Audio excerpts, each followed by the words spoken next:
কিন্তু তার পাশাপাশি ইসলামিকদেরকে যে কথা ভাবতে হবে তা হলো বর্তমানে বাংলাদেশ যে ক্রাইসিস ফেস করছে, পলিটিক্যাল ক্রাইসিস আছে, সিকিউরিটি ক্রাইসিস আছে, ইকোনমিক ক্রাইসিস আছে, স্ট্যাবিলিটি এর ক্রাইসিস আছে, এবং রয়েছে এখানকার ডেভেলপমেন্টের ক্রাইসিস, রয়েছে ইন্টারন্যাশনাল রিলেশনের ক্রাইসিস।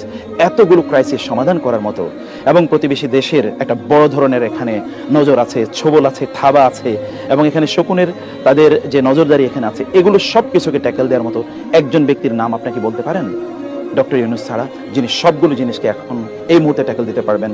একবার চিন্তা করে দেখুন, একটা যুদ্ধ বিধ্বস্ত দেশের মতো একটি দেশের মধ্যে আমরা এখন আছি। এই দেশের জন্য ব্যাপক পরিমাণে ইন্টারন্যাশনাল সাপোর্ট লাগবে। এই সাপোর্ট নেওয়ার মতো বাংলাদেশে একমাত্র ব্যক্তি কি ডক্টর ইউনূসের বাইরে আর কেউ আছে? এবং দ্বিতীয়ত একবার চিন্তা করে দেখুন তো, যে আমাদের প্রতিবেশী রাষ্ট্রের আমাদের উপর যে ছোবল আছে, এর বিরুদ্ধে দাঁড়ানোর মতো একটা ব্যক্তি গোটা পৃথিবীকে একত্রিত করতে পারে, তিনি ডক্টর ইউনূস।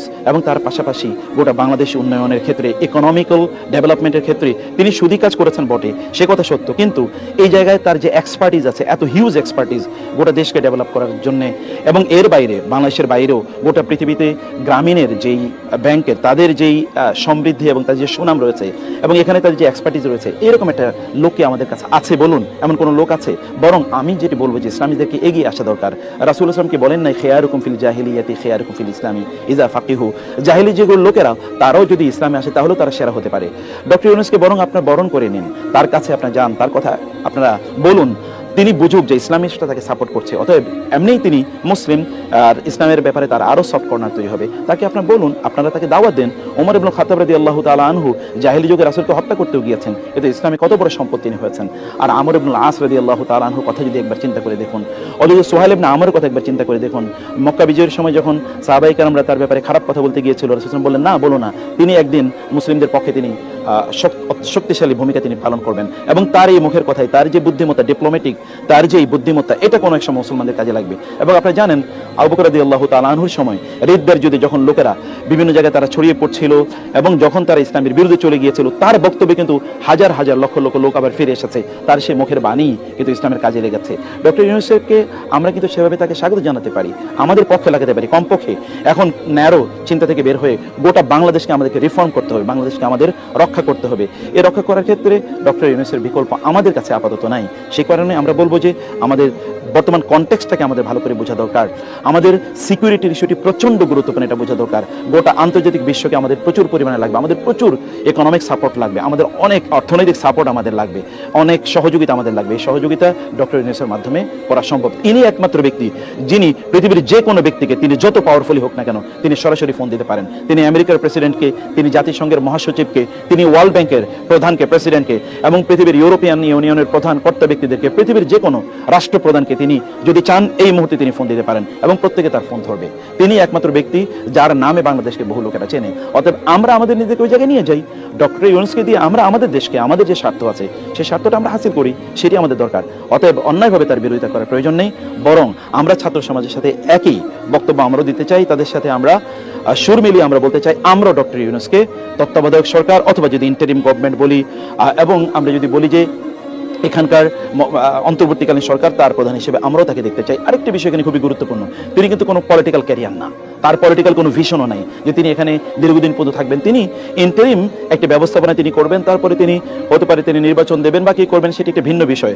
আবার তিনি পলিটিক্যাল কোনো গ্রুপ তৈরি করে তারপরে এটাকে অন্যদের মতো যারা এতদিন পরিচালনা করেছিলেন তাদের মতো এটাকে তিনি কুকুরিত করবেন, এরকম কোন ব্যক্তিত্ব তিনি নন। আর তিনি দেখুন গ্রামীণ ব্যাংক অথবা গ্রামীণ ফোন এবং অন্যান্য যা কিছু তিনি ধরেছেন সব হীরার টুকরা হয়ে গেছে। তার যে সোশ্যাল বিজনেস, এটা তো আমাদেরই আইডিয়া, এটাকে তিনি কেবল একটু আপনার মানে ইউরোপিয়ানাইজ তিনি করেছেন। সোশ্যাল বিজনেস তো আমাদের ওয়াকফের যে আইডিয়াটা তিনি আসলে সেল করতে চেয়েছেন। অতএব তার কনসেপ্টগুলোকে এগুলোকে ইসলামের বাইরে আপনি দেখবেন না, এগুলোকে কোনো অবস্থায় ইসলামাইজ আপনি করে নিতে পারেন। তার ইকোনমিক থিওরিটাকে আপনি কেবল ইসলামিক থিওরিতে রূপান্তরিত করেন। এবং আপনি দেখুন না, ইসলামিক ব্যাংকগুলো কিন্তু তার যে রুরাল ব্যাংকিং অথবা তার যদি আমরা বলি মাইক্রো ফাইন্যান্স, ইসলামিক ব্যাংকগুলোকে এখন করে না, হাজার হাজার এনজিও তৈরি হচ্ছে মাইক্রো ফাইন্যান্সের উপর। ইসলামিক মাইক্রো ফাইন্যান্স নামে তৈরি হয়েছে কিন্তু এই ডক্টর ইউনূসের সেই থিওরির উপর। অতএব থিওরিকে ইসলামাইজ করুন এবং তাকে আপনার বলুন যে এই কাজগুলো ইসলাম নিষিদ্ধ করেছে, তিনি নিশ্চয়ই সেটি বুঝবেন। অন্যথায় তার বিরোধিতা করলে আমরাই ক্ষতির মধ্যে নিমজ্জিত হব, কারণ আমরা একটা সন্ধিক্ষণে দাঁড়িয়ে আছি। ক্রু থেকে কাউন্টার ক্রু হয়, হতে পারে যে আপনাদের যে অভ্যুত্থান, আপনাদের যে অর্জন, যে বিজয়, এই বিজয় কিন্তু হাতছাড়া হয়ে যেতে পারে। অতএব এখন বিরোধিতা করার সময় নয়, এখন ডক্টর ইউনূসের পক্ষে বরং আমাদের দাঁড়ানো দরকার। বরং চলুন আমরা সবাই সমস্যারে বলি, ওলামায়ে কেরাম বলুক যে আমরা ডক্টর ইউনূসকে চাই, এবং তারপরে তার সাথে নেগোসিয়েশনে বসুন যেন সুদ থেকে কিভাবে মুক্ত হওয়া যায়। আর মনে রাখবেন, ডক্টর ইউনূসের বিরুদ্ধে যে প্রপাগান্ডা, এই প্রপাগান্ডা কিন্তু পার্শ্ববর্তী দেশ এবং যারা চলে গেছে তারা কিন্তু এই প্রপাগান্ডা তৈরি করে গিয়েছে। তাদের প্রপাগান্ডায় আমরা এখন চালিয়ে যাচ্ছি। তিনি সুদখোর, তিনি রক্তখোর, ইত্তকার, এই কথাগুলো এতদিন কারা বলেছে? যারা বলেছে তারা কি বাংলাদেশকে ইসলামিক স্টেট তৈরি করেছে? তারা কি এখানকার ইকোনমিক সিস্টেমকে ইসলামিক করেছে? তারা কি এখানকার ইসলামিক ব্যবস্থাপনা যারা বলেছে তারা কি তাদের পক্ষে ছিল? ওলামায়ে কেরামদেরকে কারা হত্যা করেছে? কারা এখানকার ইসলামিক প্রতিষ্ঠানগুলোকে বন্ধ করে দিয়েছে, লুটতরাজ করেছে? কারা ইসলামের নামে কোনো জিনিসকে ইসলামিক কোনো পর্যন্ত আমরা প্রতিষ্ঠান করতে পারি নাই? আমরা ইসলাম ইউনিভার্সিটিগুলোতে ইসলামিক স্টাডিজ ডিপার্টমেন্ট আমরা খুলতে পারি না, কাদের কারণে? তো তাদের এতদিন তারা ইসলামের পক্ষে ছিল, আবার নতুন কেউ কি ইসলাম এখানে প্রতিষ্ঠিত করে ফেলবে এখনই? তা করবে না। সে কারণে আমাদেরকে একমাত্র যোগ্য ব্যক্তি যেহেতু তিনি, অতএব চলুন আমরা তার পক্ষে দাঁড়াই এবং তাকে আমরা সাপোর্ট করি, তাকে আমাদের সম্পদ হিসেবে আমরা ব্যবহার করি। আল্লাহ সুবহানাহু ওয়া তাআলা আমাদেরকে বুঝার তৌফিক দান করুন। আল্লাহুম্মা আমিন।